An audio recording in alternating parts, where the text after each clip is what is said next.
तो चलिए दोस्तों हम शुरू करते हैं वीडियो। और कल हमने 1 से लेकर 50 तक रचनाएं और उन रचनाकार देखे थे। आज हम 51 से 100 तक देखेंगे। तो जिन्होंने पिछला वीडियो ना देखा वो पीछे पिछला वीडियो जरूर देख लें। तो चलिए पहला हम देखते हैं, हिंदी का प्रथम महाकाव्य किसे माना जाता है। तो ये है आपका पृथ्वीराज रासो। देखिए जब महाकाव्य की बात आ जाती है तो रासो है। अगर यहीं पर कल हमने देखा था उपन्यास था तो आपका परीक्षा गुरु था। बीसल देव रासो का रचयिता कौन है, तो ये है नरपति नालय।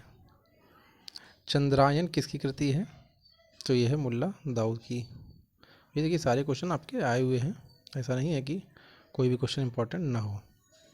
चलिए अब हम देख लेते हैं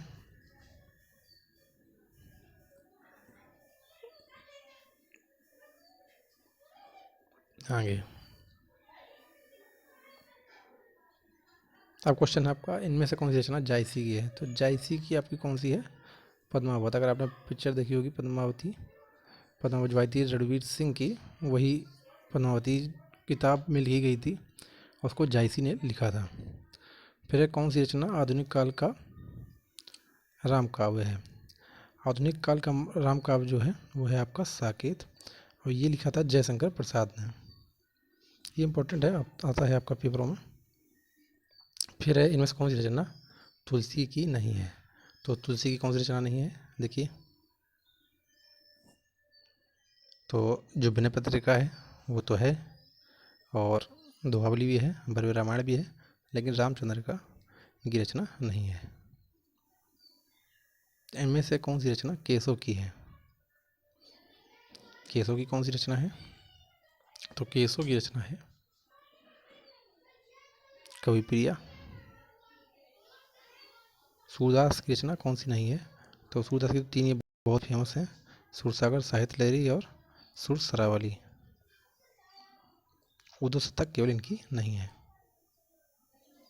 अब देखिए खड़ी बोली का प्रथम महाकाव्य वो था हिंदी का प्रथम महाकाव्य, यह है खड़ी बोली का प्रथम महाकाव्य कौन सा है।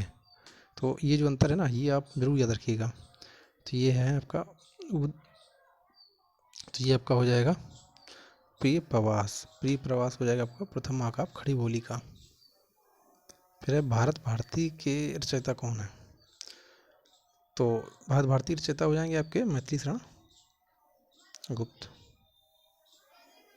निम्नलिखित में कौन सा उपन्यास जैनिन रचित है। जैनिन से रचित है आपका परख। अगला है हिंदी गद्य का जन्मदाता किसको माना जाता है। 62 नंबर क्वेश्चन है। तो हिंदी गद्य का जो जन्मदाता है ये भारतेंदु हरिश्चंद्र जी को माना जाता है। ये जो क्वेश्चन इस तरह के होते हैं ये इंपॉर्टेंट हो जाते हैं। अच्छा, इसके जो मैं PDF है वो भी अपने टेलीग्राम चैनल पर डाल दूँगा, तो टेलीग्राम चैनल को जरूर ज्वाइन करिए, क्योंकि वहाँ पे एक तो मैं डेली ऑनलाइनर भी जो इम्पोर्टेंट है वो डालता रहता हूँ। इसके अलावा भी, और भले ही वीडियो बनाने में 1-2 दिन लग जाएँ, लेकिन डेली ऑनलाइनर्स आपके आते रहते हैं और वो भी इम्पोर्टेंट। फिर अगला है कवि कालिदास की अवगान शकुंतलम का हिंदी अनुवाद किसने किया। तो ये आपका आ जाएगा हिंदी अनुवाद किसने किया, तो ये आपका हो जाएगा राजा लक्ष्मण सिंह। अगला किस काल को स्वर्ण काल कहा जाता है।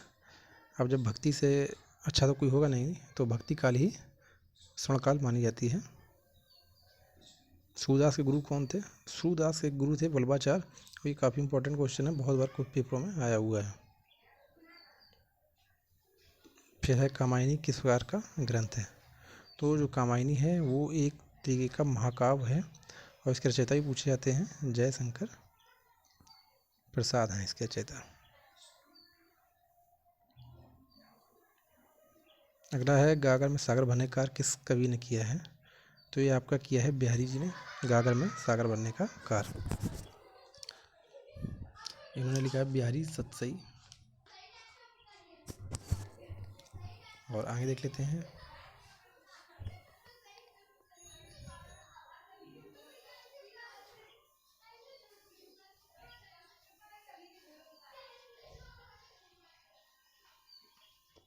चलिए देखते हैं। 68वां नंबर है वापसी किस विधा में रचित है? तो वापसी जो है ये आपकी कहानी है। फिर अगला है फणेश्वर नाथ रेवड़ू से संबंध। सही प्रदेश का नाम, तो ये आपका हो जाएगा बिहार।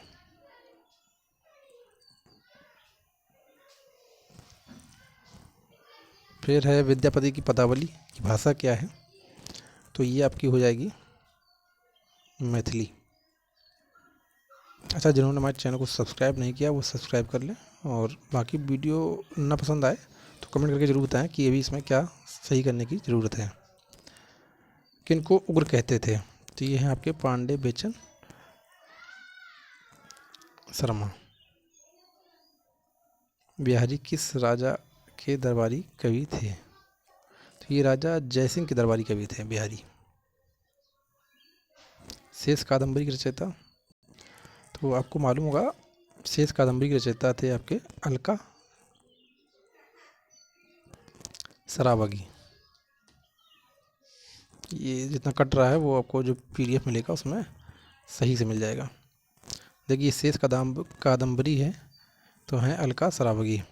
बहुत से लोग क्या करेंगे भट्ट मार देंगे, जबकि ये केवल कादम्बरी के लेखक हैं। फिर अगला राग दरबारी उपन्यास के रचयिता? तो ये हैं आपके श्रीलाल शुक्ल। आपसे पूछा जा सकता है राग दरबारी क्या है? तो ये एक उपन्यास है। पूस की रात कहानी है प्रेमचंद जी की। ध्रुव स्वामी नाटक है, किसका है ये पूछा जाएगा आपसे। तो ये ध्रुव स्वामी हो जाएगा आपका जयशंकर प्रसाद। कविता क्या है? देखिए रचना है कविता, जबकि वह है निबंध। समझ रहे हैं? तो ये है रामचंद्र शुक्ला की। गंगा छवि वर्णन ये कविता है कि रचनाकार कौन है? तो ये आपके हैं भारतेंदु हरिश्चंद्र। अनामदास का पोथा उपन्यास है, किसने लिखा है? तो ये आपके हजारी प्रसाद द्विवेदी। भिक्षुक कविता के रचयिता हैं? तो ये हो जाएंगे आपके निराला। पल्लव के रचयिता हैं? पल्लव के रचयिता हैं सुमित्रानंदन पंत। चिंतामणि के रचयिता हैं? ये मैंने बताया था आपको कि रामचंद्र जी सीता जी को खोज में बहुत चिंता कर रहे थे। तो चिंतामणि कौन हो गए?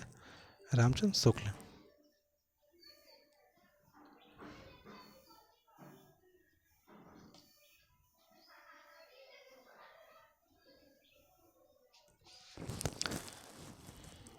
आगे देखते हैं जन्मेजय का नायक।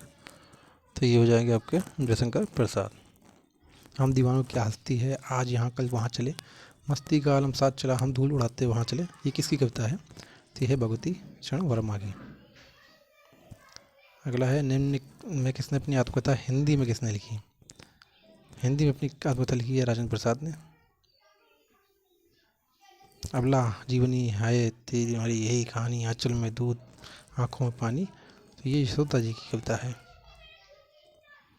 सॉरी यशोधरा काव्य की है। हिमालय के आंगन में उसे प्रथम किरणों को का दे उपहार, उषा ने हंस अभिवादन किया और पहनाया हीरे का हार। ये किसने रचयिता हैं, कौन है इस भक्ति के रचयिता? तो 87 का हो जाएगा आपका सी जयशंकर प्रसाद। आंचलिक रचनाएं किससे संबंधित हैं? तो ये होती हैं क्षेत्रविशेष से। निर्गुण भक्ति के का प्रमुख कवि है? तो निर्गुण जो भक्ति के थे वो थे आपके कबीरदास। निर्गुण मतलब होता है किसी भगवान को न मानना। श्रद्धा किस कृति की नायिका है? तो श्रद्धा आपकी जो है ये कामायनी की नायिका है। तरवर फल का एक हाथ सरल पिए ने पान, बहुत ही आपने सुनी होगी पंक्ति। किसने लिखी थी? ये रहीम जी ने लिखी थी, रहीम दास जी ने लिखी थी। तरनी तनुजार तट माल तरवर बहुत छाई, किसने लिखी थी? ये आपकी लिखी थी भारतेंदु हरिश्चंद्र जी ने। बुंदेलों के हर मुँह हमने सुनी कहानी थी, खूब ली मर्दानी वो तो झांसी वाली रानी थी। तो ये लिखी थी सुभद्रा कुमारी चौहान जी ने।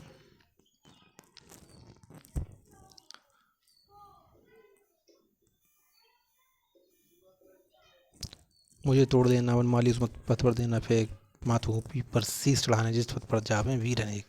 तो ये लिखी थी आपकी माखनलाल चतुर्वेदी जी ने। भूषण कविता का प्रधान स्वर है प्रशस्ति परक। अगर आप इस तरह से वीडियो चाहते हैं या फिर केवल एक एक राइटर की ही रचनाएं मैं जितनी हैं उतनी करा दूं, तो मुझे कमेंट करके बताइएगा। तो वो मेरे ख्याल से आपको ज़्यादा अच्छा रहेगा कि एक ही राइटर की सारी रचनाएं इम्पोर्टेंट वगैरह हो जाएं आपकी।